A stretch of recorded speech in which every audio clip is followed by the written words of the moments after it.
Welcome to God's Garden. What we have here is a marvelous flower bed planted with seeds that when they come to life will be perfect. St. Paul describes this event in 1 Corinthians chapter 15. So will it be with the resurrection of the dead. The body that is sown perishable, it is raised imperishable. It is sown in dishonor, it is raised in glory. It is sown in weakness, it is raised in power. It is sown a natural body, it is raised a spiritual body. The inevitable pit of death will be destroyed on Judgment Day. Our eternal souls will be reunited with our risen bodies, and we will live forever, either in heaven or hell. Movies have tried to show us what heaven will be like. Literature has tried to give us a glimpse of it. Comedians joke about it. Honestly, the way heaven has been portrayed always seemed to me like it would be a letdown. Clouds, harps, angels, and singing, that's never really grabbed me. I never really yearned for attending heaven's choir rehearsal, taking harp lessons, or floating around the sky, even if God was there. It sounded kind of boring. But all of those descriptions left out one thing. The Bible says our eternal home will be the new heavens and the new earth.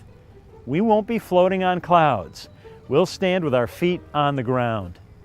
The Bible doesn't give us all the details, but it does give us an appealing glimpse of that new and wonderful life. The prophet Isaiah wrote, "The wolf will live with the lamb, the leopard will lie down with the goat, and the calf and the lion and the yearling together. And a little child will lead them. The cow will feed with the bear, their young will lie down together, and the lion will eat straw like the ox."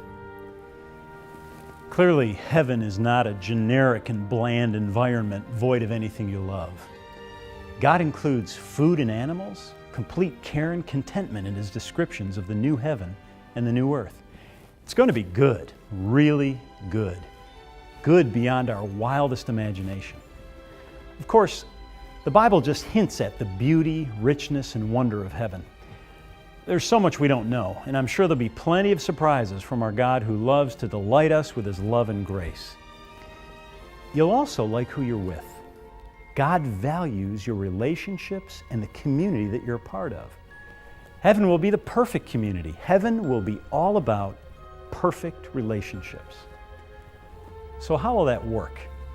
Well, you don't have to worry about being a stranger in the crowd. When Peter, James, and John saw Jesus reveal His glory on the Mount of Transfiguration, they also recognized Moses and Elijah, who had come to join Him, guys who had left this earth more than 1,000 years before. Also, in Jesus' account of the rich man and Lazarus, Abraham and Lazarus were both recognizable individuals. You'll know people in heaven. You'll be in relationship with others in a deeper and more wonderful way than you can ever imagine. Maybe even that boss that you're not that fond of will be perfect. What will you do in heaven? If you remember back to the Garden of Eden, Adam and Eve worked. They served God. Before they fell into sin, they had exciting, stimulating, and creative work to do. They got to think up names for the animals. They kept the garden. Imagination and creative effort were involved. When you're living in the perfection of the new heavens and the new earth, you will have exciting, stimulating, and creative opportunities to serve God and His perfect creation. Now, honestly, it isn't completely possible to imagine the absolute wonder of heaven. But what we can't imagine doesn't diminish what is waiting on the other side of the door. I don't know about you, but I can't wait. Now, I'm not saying I want to get to heaven before you go to the discussion guide. But what I'm saying is that I'm not afraid of death. Dying might be scary, but because of Jesus, death is not. The resurrection gives great reason for hope and gives you a foundation for the purpose of your life.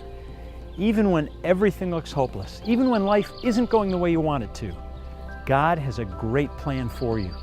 In both good times and bad times, you can always say with confidence that there is more to your life. You can trust your Savior to show you He died for your eternity.